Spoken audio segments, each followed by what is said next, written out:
ಎಲ್ಲರಿಗೂ ನಮಸ್ಕಾರ. ಇವತ್ತಿನ ಸೆಷನ್ನಲ್ಲಿ BCom 5th semester income tax law and practice. So ಈ ಒಂದು ಸಬ್ಜೆಕ್ಟ್ ಮೇಲೆ ಆಲ್ರೆಡಿ ಪ್ರೀವಿಯಸ್ ಕ್ಲಾಸಲ್ಲಿ ಕೂಡ ನಾನು ಪ್ರೀವಿಯಸ್ ಇಯರ್ ಕ್ವಶನ್ ಪೇಪರನ್ನು ಸಾಲ್ವ್ ಮಾಡಿದ್ದೇನೆ. ಸೊ ಇವತ್ತಿನ ಕ್ಲಾಸಲ್ಲಿ ಕೂಡ ಒಂದು ಕ್ವಶನನ್ನು ನೋಡೋಣ. ಓಕೆ, ಸೊ ಇದು ಕೂಡ important exam point of view as well as knowledge point of ವ್ಯೂದಿಂದ ಇಂಪಾರ್ಟೆಂಟ್. ಸೊ ಇನ್ನು ಈ ಕ್ವಶನ್ ಏನಿದೆಯಲ್ಲ, ಸೊ ಆಲ್ರೆಡಿ 2024 ಇಯರ್ದಲ್ಲಿ ಪ್ರೀವಿಯಸ್ ಇಯರ್ದಲ್ಲಿ ಕೇಳಿರುವಂಥ ಇದೆ ಕ್ವಶನ. ಸೊ ಇದು ಆ್ಯಕ್ಚುಲಿ ರಾಣಿ ಚೆನ್ನಮ್ಮ ಯೂನಿವರ್ಸಿಟಿ 5 ಮಾರ್ಕ್ಸ್ಗೆ ಈ ಕ್ವಶನನ್ನು ಕೇಳಿದ್ದಾರೆ. ಸೊ ಈ ಕ್ವಶನ್ ಏನಿದೆಯಲ್ಲ, ಇದು ಬೇಸ್ಡ್ ಇರೋದ ಯಾವ ಯೂನಿಟ್ ಅಂದರೆ income from salary. Okay, so income from salary unit ಇದೆಯಲ್ಲ, ಸೊ ಆ ಒಂದು ಯೂನಿಟ್ದಿಂದ ಈ ಕ್ವಶನನ್ನು ಕೇಳಿದ್ದಾರೆ. ಓಕೆ, ಸೊ ಈಗ ನೋಡೋಣ ಯಾವ ಥರ ಕ್ವಶನ್ ಇದೆ, ಸೊ ನಾವು ಯಾವ ಥರ ಇದನ್ನ ಸಾಲ್ವ್ ಮಾಡಬೇಕು, ಓವರ್ ಆಲ್ ಡಿಸ್ಕಷನ್ ಏನಿದೆಯಲ್ಲ, ಸೊ ಇವತ್ತಿನ ಸೆಷನ್ನಲ್ಲಿ ನೋಡೋಣ. ಓಕೆ, ಇಲ್ಲಿ Sumathi covered by payment of gratuity act 1972 ಅಂತ ಹೇಳ್ತಾರೆ. ಓಕೆ, ಗ್ರ್ಯಾಚ್ಯುಟಿ ಆ್ಯಕ್ಟ್ ಇದೆ. ಸೊ ನೀವು ಇದನ್ನು ಅಬ್ಸರ್ವ್ ಮಾಡಬೇಕು. ಗ್ರ್ಯಾಚ್ಯುಟಿ ಆ್ಯಕ್ಟ್ ಹೇಳಿದಾರೋ ಅಥವಾ ಇಲ್ಲ ಅಂತೇಳಿ ನೋಡಬೇಕು, ಗ್ರ್ಯಾಚ್ಯುಟಿ ಬೇಸ್ಡ್ ಪ್ರಾಬ್ಲಮ್ ಇದ್ದಾಗ. ನೆಕ್ಸ್ಟ್ ನೋಡ್ರಿ, ರಿಟೈರ್ಡ್ ಫ್ರಾಮ್ ಕಿರಣ್ ಲಿಮಿಟೆಡ್ ಅಂತ ಹೇಳ್ತಾರೆ on 15th 10/2022 after completing 29 years and 11 months ಅಂತ ಹೇಳ್ತಾರೆ. ಓಕೆ, ಸೊ ಇದು ಭಾಳ ಇಂಪಾರ್ಟೆಂಟ್ ರೀ. 29 years and 11 months of service ಅಂತ ಹೇಳಿದ್ದಾರೆ. Okay, of service in the month of September. In the month of September, her basic salary was rupees. Okay, her basic salary was rupees 9,000 and dearness allowance. Okay, dearness allowance bracket ಅಲ್ಲಿ ಏನು ಕೊಟ್ಟಿದ್ದಾರೆ ನೋಡ್ರಿ, 50% includes in retirement benefits ಅಂತ ಹೇಳಿದ್ದಾರೆ. Okay, retirement benefit amount ಕೊಟ್ಟಿದ್ದಾರೆ rupees 4,000. Okay, retirement ಬೆನಿಫಿಟ್ಗೆ ಅಂತೇಳಿ ಅವರು ಕನ್ಸಿಡರ್ ಎಷ್ಟು ಮಾಡಿದ್ದಾರೆ, rupees 4,000 ಅಂತ ಹೇಳಿದ್ದಾರೆ. Okay, during the year she received gratuity of rupees 2,50,000.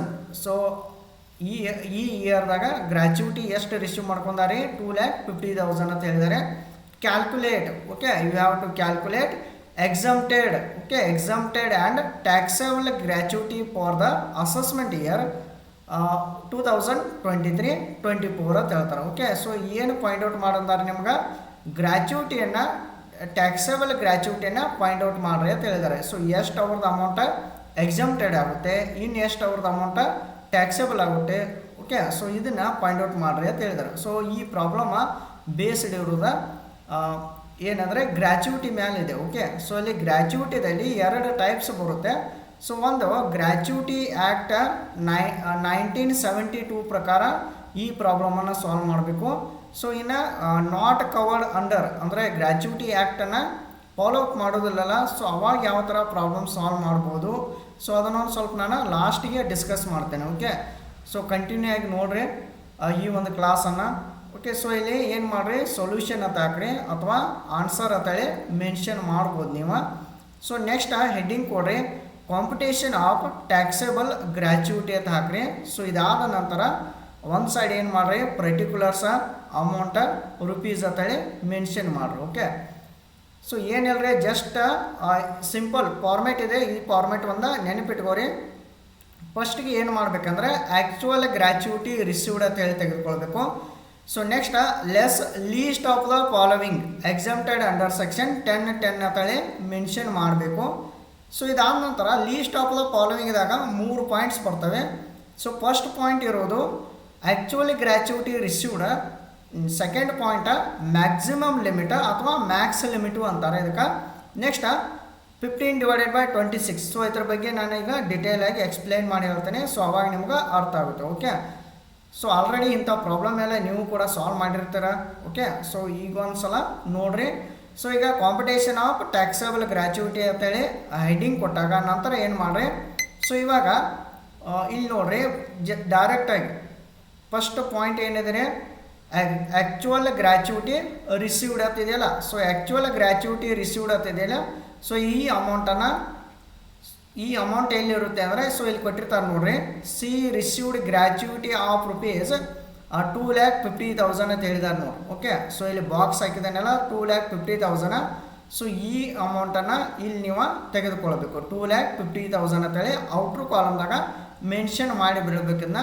Next so ಇದಾದ ನಂತರ least of the following exempted under section 10(10) ಅಂತ ಹೇಳ್ತಾರೆ. ಓಕೆ, ಸೊ ಯಾವ ಅಂದರೆ ಫಸ್ಟ್ ಒಂದು ಪಾಯಿಂಟ್ ಬರುತ್ತೆ actual gratuity received. Okay, so ಇಲ್ಲೇನು ಪಾಯಿಂಟ್ ನೀವು ತೆಗೆದುಕೊಂಡಿರ್ತೀರಲ್ಲ, ಸೊ ಇದನ್ನು ಇಲ್ಲಿ ಅಮೌಂಟ ಕ್ಯಾರಿ ಮಾಡಬೇಕು. ಎಷ್ಟು ಅಂದರೆ 2,50,000. ಓಕೆ, ಸೊ ಫಸ್ಟಿಗೆ ನೀವು ಏನು ಅಮೌಂಟ್ ತೆಗೆದುಕೊಂಡಿರ್ತೀರಲ್ಲ ಅದನ್ನೇ ಅಮೌಂಟ್ ಮೆನ್ಷನ್ ಮಾಡಿರಿ.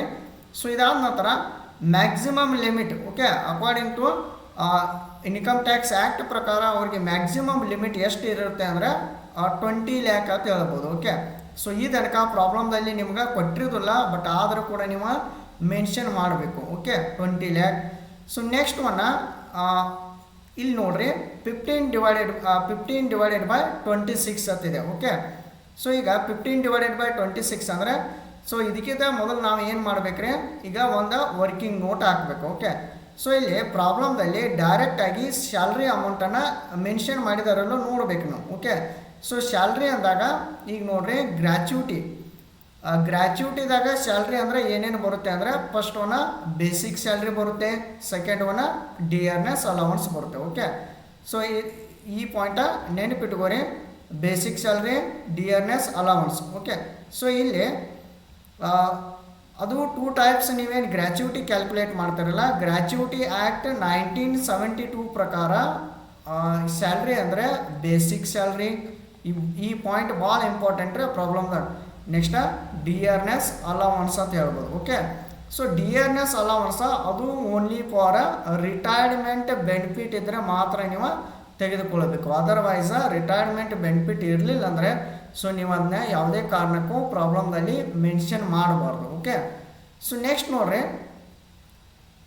ಸೊ ಈ ಪ್ರಾಬ್ಲಮ್ನಲ್ಲಿ ಏನೇನು ಕೊಟ್ಟಿದ್ದಾರೆ ನೋಡ್ರಿ. ಇಲ್ಲಿ ಬೇಸಿಕ್ ಸ್ಯಾಲ್ರಿ ಅಂತ ಕೊಟ್ಟಿದ್ದಾರೆ, ಬೇಸಿಕ್ ಸ್ಯಾಲ್ರಿ ಆಫ್ ₹9,000 ಅಂತ ಕೊಟ್ಟಿದ್ದಾರೆ. ಓಕೆ, ಸೊ ಇದನ್ನು ಬೇಸಿಕ್ ಸ್ಯಾಲ್ರಿ ಮೇಂಟೈನ್ ಮಾಡಿರಿ, 9,000 ಮೆನ್ಷನ್ ಮಾಡೋಣ. ಸೊ 9,000 ಪ್ಲಸ್ ಡಿ ಎ ಎಷ್ಟು ಐತಿ ನೋಡ್ರಿ, ಡಿಯರ್ನೆಸ್ ಅಲೌನ್ಸ್ ಅಂತಾರೆ ಇದಕ್ಕೆ.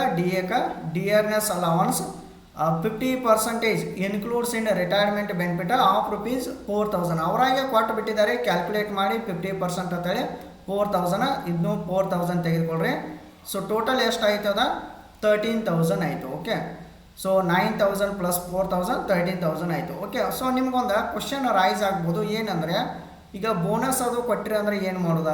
ಓಕೆ, ಸೊ ಬೋನಸ್ ಅದು ಕೊಟ್ಟಿರೋನು ನೀವು ಅದನ್ನು ತೆಗೆದುಕೊಳ್ಬಾರ್ದು. ಸೊ ಆ್ಯಕ್ಚುಲಾಗಿ ಗ್ರ್ಯಾಚ್ಯುಟಿ ಆ್ಯಕ್ಟ್ 1972 ಪ್ರಕಾರ ಅಂತ ಹೇಳ್ರಿ ಅಂದರೆ ಪ್ರಾಬ್ಲಮ್ದಲ್ಲಿ ಸೊ ನೀವು ಗ್ರ್ಯಾಚ್ಯುಟಿ ಪಾಯಿಂಟ್ ಔಟ್ ಮಾಡುವಾಗ ಬೋನಸನ್ನು ತೆಗೆದುಕೊಳ್ಬಾರ್ದು. Okay, so not covered under ಇದ್ದಾಗ ಅದನ್ನ ಬೋನಸನ್ನು ತೆಗೆದುಕೊಳ್ಬೇಕು. ಅದ್ರ ಬಗ್ಗೆ ಒಂದು ಸ್ವಲ್ಪ ನಾನು ಡಿಸ್ಕಸ್ ಮಾಡ್ತೇನೆ ಈ ಪ್ರಾಬ್ಲಮ್ ಮುಗಿದ ನಂತರ.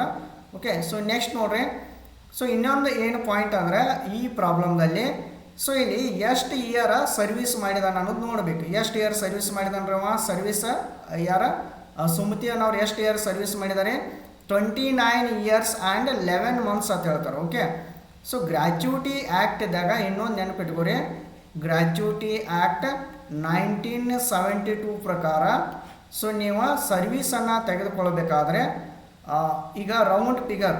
ಓಕೆ, 5 months ಅಬೋವ್ ಇತ್ತಂದರೆ ಸೊ ಅದನ್ನು ನೀವು ರೌಂಡ್ ಫಿಗರ್ ಮಾಡ್ಕೋಬೇಕು. ಫಾರ್ ಎಕ್ಸಾಂಪಲ್ ಇಲ್ಲಿದೆ ನೋಡ್ರಿ 29 years and 11 months ಇರ್ತಿದೆ. ಓಕೆ, ಸೊ ಇದನ್ನು ಭಾಳ ಕೇರ್ಫುಲ್ಲಾಗಿ ನೋಡ್ರಿ, 29 years and 11 months ಅಂತಿದೆ. Okay, 11 months. Okay, 29 years and 11 months ಅಂದಾಗ ಸೊ ಇದು 5 months ಅಬೋವ್ ಆಯ್ತಲ್ಲ, 11 months ಅನ್ನೋದ 5 months ಅಬೋವ್ ಆಯ್ತಲ್ಲ. ಸೊ ಅದಕ್ಕಾಗಿ ನೀವು ಅವ್ರ ಸರ್ವಿಸ್ ಎಷ್ಟು ಕನ್ಸಿಡರ್ ಮಾಡ್ಬೇಕ್ರಿ, 30 years ಅಂತೇಳಿ ಸರ್ವಿಸನ್ನು ಕನ್ಸಿಡರ್ ಮಾಡಬೇಕು. ದ್ಯಾಟ್ ರೀಸನ್ ಏನಂದರೆ ಸೊ ಯಾವಾಗಲೂ ಗ್ರ್ಯಾಚ್ಯುಟಿ ಆ್ಯಕ್ಟ್ 1972 ಇದ್ದಾಗ ಸೊ ಅವ್ರ ಸರ್ವಿಸನ್ನು ರೌಂಡ್ ಫಿಗರ್ ಮಾಡ್ಕೋಬೇಕು. ಅದು ಯಾವಾಗ್ರಿ 5 months ಅಬೋವ್ ಆದರೆ. ಓಕೆ, ಇನ್ನೊಂದು ಪಾಯಿಂಟ್ ನೆನಪಿಟ್ಬೋದು. ಓಕೆ, ಸೊ ಇಲ್ಲಿ ಏನು ನೋಡ್ಬೇಕಂದ್ರೆ ಈಗ ನೆಕ್ಸ್ಟ್ ಸಿ ಪಾಯಿಂಟಿಗೆ ಬರ್ರಿ. ಇಲ್ಲಿ 15/26 ಮಾಡ್ಕೋಬೇಕ್ರಿ ಇಂಟು ಸ್ಯಾಲ್ರಿ. ಇದಕ್ಕೊಂದು ನೀವು ಫಾರ್ಮುಲಾ ಹಾಕ್ರಿ, 15/26 ಇಂಟು ಸ್ಯಾಲ್ರಿ ಅಂದರೆ ಇಲ್ಲಿ ಪಾಯಿಂಟ್ ಔಟ್ ಮಾಡಿದ್ದಾರೆ ನೋಡ್ರಿ, ನೋಟ್ದಾಗ ಪಾಯಿಂಟ್ ಔಟ್ ಮಾಡಿದ್ದಾರೆ.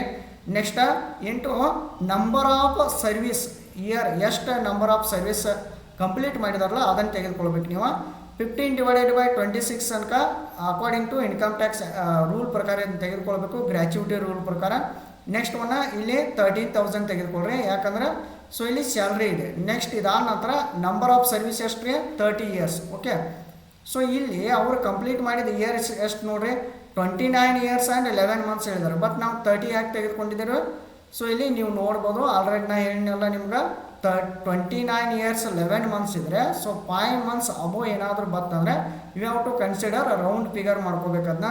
ಸೊ ದ್ಯಾಟ್ ರೀಸನ್ ಏನು ಮಾಡ್ಬೇಕು ನೀವು 29 ಇಯರ್ಸ್ 11 ಮಂತ್ಸ್ ಅಂದರೆ 30 ಇಯರ್ ಅಂತೇಳಿ ತೆಗೆದುಕೊಳ್ಬೇಕು. ಓಕೆ, ಸೊ ಇನ್ನು 30 ಇಯರ್ಸ್ ತೆಗೆದುಕೊಳ್ಳ್ರಿ, ಡಿವೈಡೆಡ್ ಬೈ ಮಾಡಿದಾಗ 2,25,000 ಬರುತ್ತೆ. ಓಕೆ, ಸೊ ಇದರಲ್ಲಿ ಈಗ 3 ಪಾಯಿಂಟನ್ನು ಕಂಪ್ಯಾರಿಸನ್ ಮಾಡಿರಿ. 25 ಲ್ಯಾಕ್ ಯಾವುದ್ರಿ 25 ಲ್ಯಾಕ್ ಅಲ್ಲ 2,50,000, next 20 lac, next 2,25,000. Okay, so ಇದರೊಳಗೆ ಲೀಸ್ಟ್ ಆಫ್ ದ ಫಾಲೋವಿಂಗ್ ಯಾವುದ್ರಿ, ಯಾವುದು ಕಡಿಮೆ ಇದೆ ರೀತಿ ಒಳಗೆ 2,25,000 ಕಡಿಮೆ ಇದೆಯಲ್ಲ, ಸೊ ಅದನ್ನು ಔಟ್ರ್ ಕಾಲಮ್ದಲ್ಲಿ ಮೆನ್ಷನ್ ಮಾಡಬೇಕು. ಔಟ್ರ್ ಕಾಲಮ್ದಲ್ಲಿ ಮೆನ್ಷನ್ ಮಾಡಿದ ನಂತರ ಏನು ಮಾಡಿರಿ 2,50,000ದಲ್ಲಿ 2,25,000 ಲೆಸ್ ಮಾಡಿರಿ, ರಿಮೈನಿಂಗ್ ಎಷ್ಟು ಉಳಿತೆ 25,000 ಉಳಿತೆ. ಸೊ ಇದಕ್ಕೆ ನೇಮ್ ಕೊಡ್ರಿ ಟ್ಯಾಕ್ಸೇಬಲ್ ಗ್ರ್ಯಾಚ್ಯುಟಿ ಅಟ್ರಿ 25,000. ಓಕೆ, ಸೊ ಈ ಥರ ನೀವು ಪ್ರಾಬ್ಲಮನ್ನು ಈಸಿಲಿ ಸಾಲ್ವ್ ಮಾಡ್ಬೋದು. ಓಕೆ, ಸೊ ಇದೇ ಥರ ನಾನು ಪ್ರಾಬ್ಲಮ್ಸ್ ಕೂಡ ಪ್ರೀವಿಯಸ್ ಇಯರ್ದಲ್ಲಿ ಎಷ್ಟು ಕ್ವಶನ್ ಪೇಪರ್ದಲ್ಲಿ ಇರುವಂಥ ಇನ್ಕಮ್ ಫ್ರಮ್ ಸ್ಯಾಲ್ರಿ ಮೇಲೆ ಎಲ್ಲ ಕ್ವಶನ್ಸನ್ನು ಸಾಲ್ವ್ ಮಾಡಿದ್ದೀನಿ, ಸ್ವಲ್ಪ ಅವನ್ನ ನೀವು ನೋಡ್ಬೋದು. ಓಕೆ, ಸೊ ಈ ಒಂದು ಯೂಟ್ಯೂಬ್ ಚಾನಲ್ದಲ್ಲಿ ಪ್ಲೇಲಿಸ್ಟ್ ಮಾಡಿ ಇಟ್ಟಿದ್ದೀನಿ ನೋಡ್ರಿ. ಸೊ ಕ್ವಶನ್ ಪೇಪರ್ ಸಾಲ್ವ್ ಅಂತೇಳಿ ಪ್ರೀವಿಯಸ್ ಇಯರ್ದ, ಸೊ ಅವನ್ನೆಲ್ಲ ನೀವು ನೋಡ್ಬೋದು. ಓಕೆ, ಸೊ ನೆಕ್ಸ್ಟ್ ಇನ್ನು ಅಪ್ಕಮಿಂಗ್ ಕ್ಲಾಸಲ್ಲಿ ಇನ್ನೂ ಕ್ವಶನ್ ನಂಬರ್ 4 ಸಾಲ್ವ್ ಮಾಡೋಣ. ಓಕೆ, ಸೊ ನಿಮಗೆ ಈ ಕ್ಲಾಸ್ ಲೈಕ್ ಆಗಿತ್ತಂದರೆ ಚಾನಲನ್ನು ಸಬ್ಸ್ಕ್ರೈಬ್ ಮಾಡಿರಿ, ಪ್ರೆಸ್ ದ ಬೆಲ್ ಐಕಾನ್. ನಮ್ಮ ಮುಂದೆ ಅಪ್ಲೋಡ್ ಮಾಡುವಂಥ ಎಲ್ಲ ಕ್ಲಾಸ್ಗಳನ್ನು ಕೂಡ ನೀವು ಈಸಿಯಾಗಿ ನೋಟಿಫಿಕೇಷನ್ ಮುಖಾಂತರ ನೋಡ್ಬೋದು. ಓಕೆ, ನಿಮ್ಮ ಫ್ರೆಂಡ್ಸ್ ಗ್ರೂಪ್ ಕೂಡ ಶೇರ್ ಮಾಡಿರಿ, ಅವ್ರಿಗೂ ಕೂಡ ಹೆಲ್ಪ್ ಆಗುತ್ತೆ. ಓಕೆ, ಒನ್ಸ್ ಅಗೇನ್ ಎಲ್ಲರಿಗೂ ಥ್ಯಾಂಕ್ ಯು ಆಲ್.